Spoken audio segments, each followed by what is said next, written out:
Ayan guys, magandang araw po muli sa inyong lahat. Ayan, panibagong vlog na naman po namin ni Dagay. Ngayon po ay wala pa po si Dagay dito. Pupuntahan ko po ngayong araw. At syempre si Nanay, dahil papunta naman po ako doon. Dadalhin ko po si Nanay kay Lulu Bading at ipapagamot. Kasi nagpunta lang po ng ulingan si Nanay. Ay masasakit na po ang likod daw niyang para siyang binalbagan. Kaya ngayon ay dadalhin ko po si Nanay kay Lulu Bading. Punta po kami kay Lulu Bading. At nandun pa po si Dagay at saka si Kurahaw. Kaya alamin ko po kung uuwi na sila Dagay. Nagdala na nga po ako ng damit ni Dagay at saka ni Kurahaw. Oh. At hindi pa po sila nagbibihis simula po nung umalis po dito. Ano na, mapunta rin tayo? Uy, tayo na. Ha? Oo, tayo na. Bumangon ka na dyan. Ate Jen, alalayan mo muna papunta dun sa labas at tayo na. Ayan, si Ate Jen po ang iwan dito kay Tutoy. Bantay mo Ate Jen. Ate Jen, yung pambiling ulam, bili mo na lang luto dyan, oh, ha? Yung luto ba ka? Nagsaing ka na Ate Jen? Ay, magsaing ka na lang. Ayan guys, at nandito po kay Dagay. Si Dagay daw po ay hindi makatayo. At na ano daw po, kapre. Masakit pa Dagay yung paa mo? Alin? Masasakit yan? Hindi mo masyado na. Hindi na. Hindi ako nakalakad. Hindi ka makalakad. Ay, hindi pa makakauwi pala. Ay, sila Tutoy pa naman ay walang kasama doon.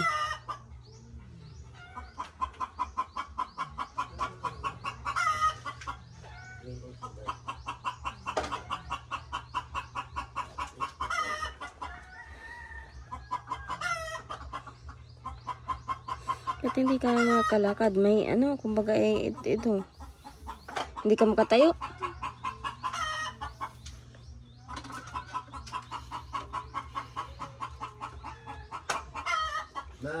Nakakaligtaan ninyo ako yung mga wagbata.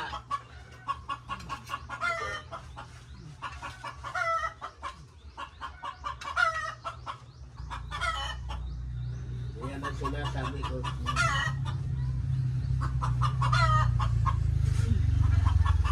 Napunta naman talaga kami ngayon. Kaya lang, inaano na nga namin at si Nanay, may sakit baga oh. May sakit din si Nanay. Pagamot si nanay? Oo, baga oh, may sakit. Kahapon nga, mapunta sana kami dito. Ay, nag-text ako kay Marlo. Hindi ka pa daw mauwi. Kaya sabi ko, ngayon na lang, bukas na lang kako. Ay, di ngayon nga ni. O, sakto naman, pagpunta namin dito, si Nanay naman ang may sakit. O, kaya nadala namin. Lord Bading, sa dulong-dulo kami nagbili. Talaga. Eh, hindi mo sinapa. Alam mo na kamong may nabibili. Nalagat si nanay? Nanonood Oo. ka lang. Ay, lagnat. Doon sa Nagpunta lang ng ulingan. ako nagbili. Masakit ang likod din. Ito ko hindi masakit pero ngayon hindi na. Hindi ka pa mauwiin yan. Ito na umuwi. Hindi ka naman papayagan ni Lulu Bading umuwi.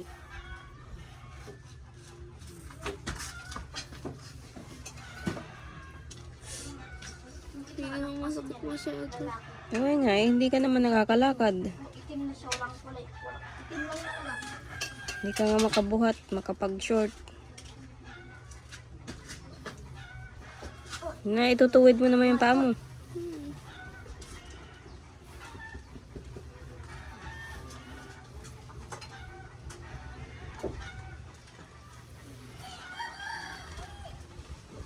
Ay, dapat ay huwag ka na muna magpunta-punta doon kala Nanay. At doon ka na, danyaran. Kahit sa kabilang bahay, sa malaking bahay. Huwag ka na muna magpunta-punta doon. At mayroon din doon ay. Doon ka na lang muna sa bahay. Tama si Nanay, lagi na rin nagkakasakit.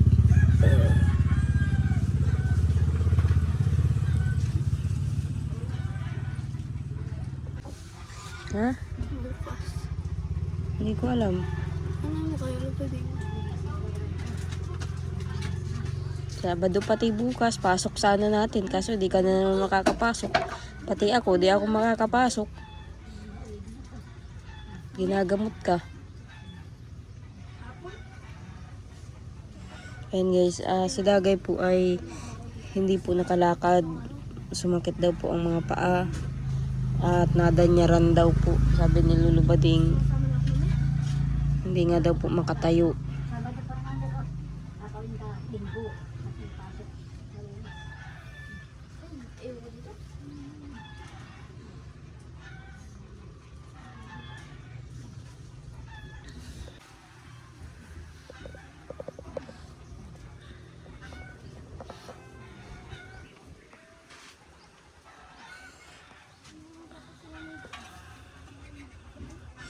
Ayan guys, gusto na daw umuwi ang Dagay.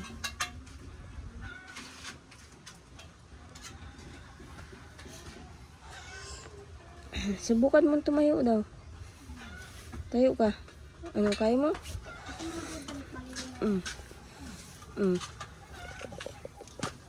Nakakalakad ka?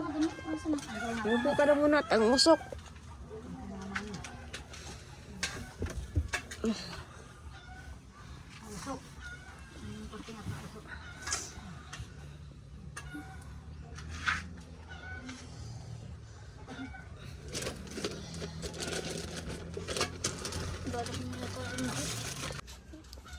Inaasikaso ko nga po yung mga bata sa bahay. Wala naman pong mag-asikaso. Napasok pati yung mga bata. Kaya hindi ko po masabay-sabay naman. Kaya nga po si Kuraho pina-absent ko na para may kasama si Dagay dito. Kaya ang usok po, mausok, nagluluto po si Lolo Bading. Ay gusto na po ni Dagay umuwi.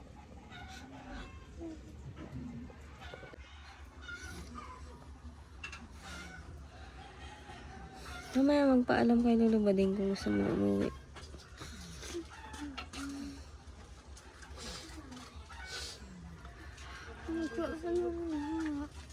Mamaya, maaga pa naman oh.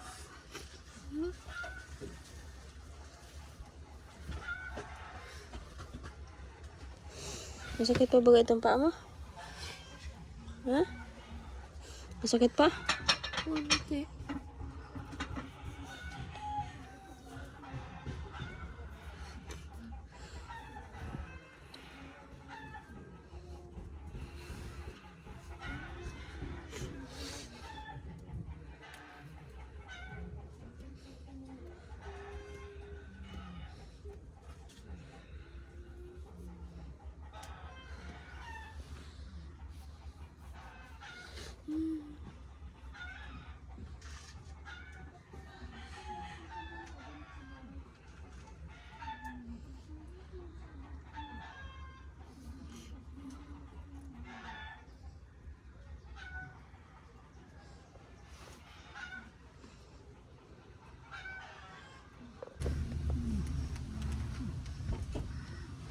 Katulad ngayon, Dagay.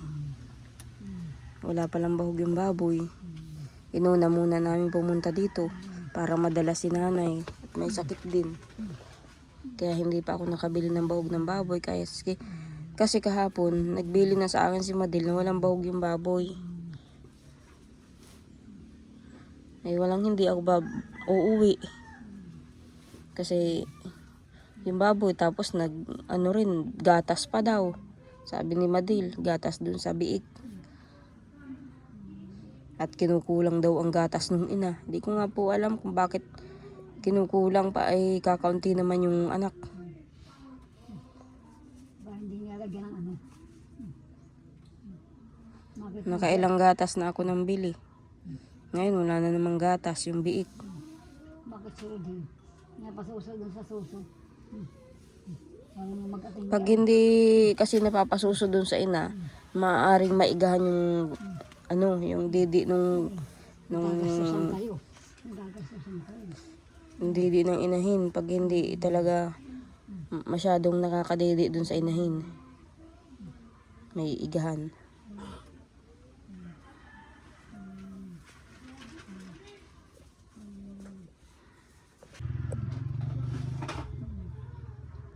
Hindi kaya katulog kagabi? Matulog.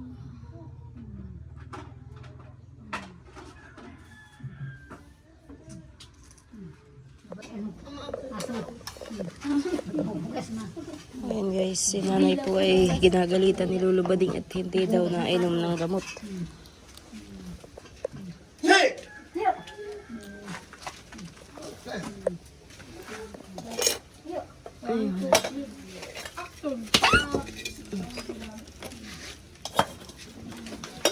Layas!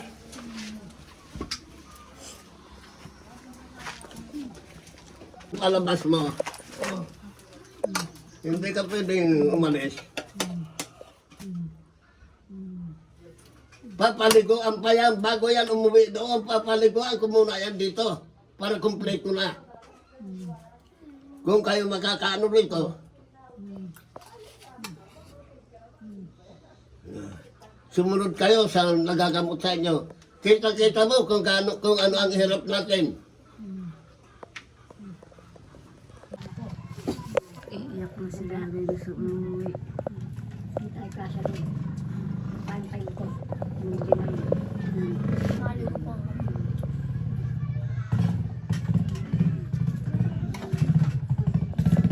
Pantay ko.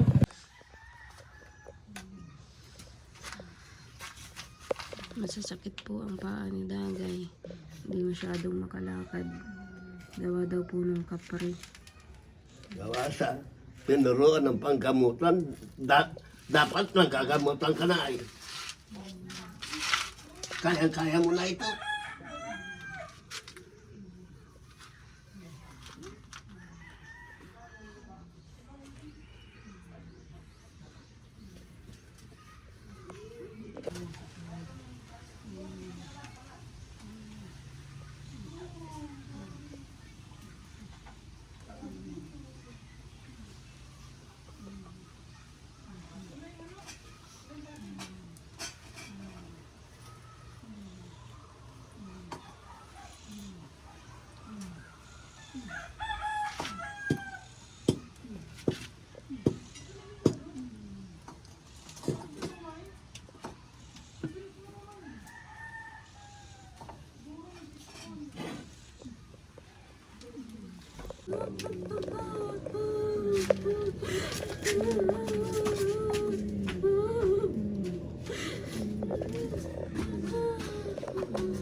Ayun guys, at dahil nga po nakauwi na ako dito sa bahay, galing po doon kala Dagay, at syempre si nanay po idinaan ko na po doon sa kanila, at syempre si Ate Jen po ay ihahatid ko na naman po doon kala Lolo Bading para may kasama po si Dagay, at syempre yung mga bata ihahabilin ko na muna po kala Madil para po may mag-atindi, at ako po ay gagabihin pag uwi dahil nga po ihahatid si Ate Jen doon kay Lolo Bading kasama po ni Dagay. At syempre nagbili po ako ng bahog ng baboy, ihahatid ko muna po ito kala Madil para may pagkain po yung baboy po namin.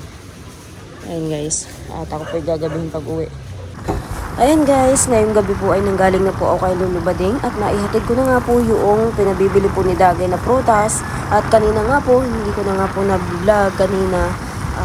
Pumayag naman po si Dagay na panibago ko pong pinakiusapan na matulog uli ng isang gabi po dito kay Lolo Bading. Ihatid ko na lang po si Ate Jen para may kasama po siya na kung may bibilhin po siya ay meron siyang mauutusan. Pumayag naman po si Dagay kasi nag-aalala din po ako kay Dagay. Gusto ko lang din po na gumaling siya na para magamot po ni Lolo Bading, at si Lolo Bading po ay naawa lang din po kay Dagay, kaya minsan nagagalitan po kami ni Lolo Bading kasi naawa po siya kay Dagay. At sabi nga po ni Lolo Bading kung araw po ng Sabado ay hindi po pa po bumaling ay siya po yung sasama na dito sa bahay para dito po gamutin si Dagay. Pero medyo magaling-galing naman na po ngayong gabi si Dagay kasi hindi ko na nga po na vlog pagbigay ko po ng prutas na pinabili niya sa akin. Dali-dali nga po ako at gagabihin nga po pag uwi sa bahay. Ang hirap na pa naman po guys dito sa dinadaanan po namin kasi wala pong ilaw ang mga kalsada dito, di katulad po sa Kabayanan na halos maraming poste na may ilaw. Dito po sa dinadaanan po papunta kala Lolo Bading ay bihira po ang may poste na may ilaw. Kaya mahirap po dito magparabiyahe lalo na kung madilim at saka gabi na. Kaya hindi ko na po na video si Dagay na pagpunta ko sa kanya para maihatid si Ate Jen. At syempre ngayong umaga po ay dahil nga po na putukan po ako ng gulong kahapon. Kaya ang ginawa ko po kahapon dahil gusto ko lang po maihatid si Ate Jen para may kasama si Dagay at syempre yung kanyang prutas na pinabibili. Ayan, nagpa-service na lang po ako sa ibang motor para makarating lang po si Ate Jen. Ayan guys, at naandito po ako sa paayusan po ng motor at ipapa-vulcanize po itong motor at kung hindi naman po ay papalitan ng interior. Ang hirap nga po guys, yung tipong nagmamadali ka po kasi ang layo po ng pagdadalhan mo pa sa Villa Aurora para maihatid lang po si Ate Jen at syempre yung prutas na pinabibili po ni Dagay, tapos aabutin ka ng ganito, magkakaroon ng sira yung motor mo. Kaya kahapon talagang hinapon na po ako kasi dinala pa po ito dito, kaya lang hindi naman po yung paayos kasi sarado na po yung paayusan. Kaya ang ginawa ko na lang po ay naguhan na lang po ako ng masasakyan kong panibago para maihatid lang po si Ate Jen at saka yung pinabibili po ni Dagay. Kahapon naman po ay nagpayag si Dagay na mapakiusapan na matulog uli ng isang gabi para magamot po ni Lolo Bading. Kaya okay naman po ang aming pag-uusap ni Dagay. Kaya sabi ko si Ate Jen na lang po yung kanyang makakasama. Saka po guys, ang hirap din po ng ganito na puro gastusan po yung dumadating po sa akin. Katulad po niya, nagkasakit si Dagay, tapos yung baboy. Yung puro gastusan po. Tapos ganito, nagkakasira-sira pa ang aking sasakyan. Tapos bukas naman po, araw ng paglalaba.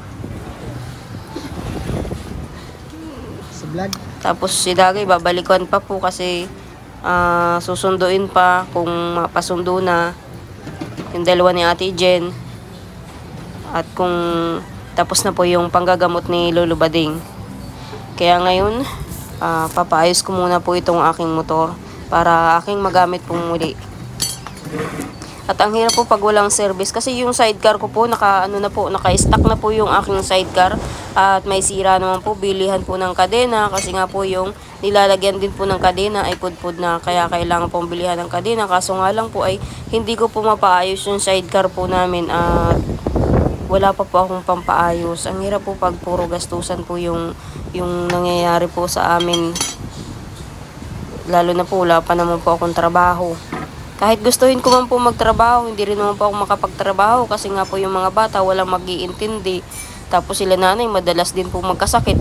Kaya hindi ko na po alam kung saan po ako hugot ng aming pang araw-araw kapag ganito laging ang pumapasok po sa amin ay ang gastusan. Ayan guys, at hanggang dito na lang po muna uli ang aking video. Maraming salamat po uli sa inyong panonood, sa lahat ng viewers. At siyempre sa lahat din po ng sponsor, maraming salamat po sa inyong lahat.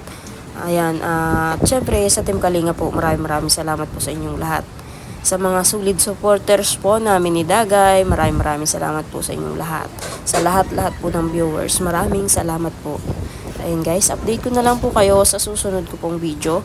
At ito lang po yung aking may upload ngayong araw. Hindi na nga po ako nakapag-upload kagabi kasi ginabi na po ako ng pag-uwi at napagod na po ako kabalik-balik sa pagdadrive, kaya hindi na po ako nakapag-edit, hindi na po ako nakapag-upload. Kaya ngayong araw na po ako makakapag-upload. Kaya ito, i-upload ko na po itong video ko pong ito.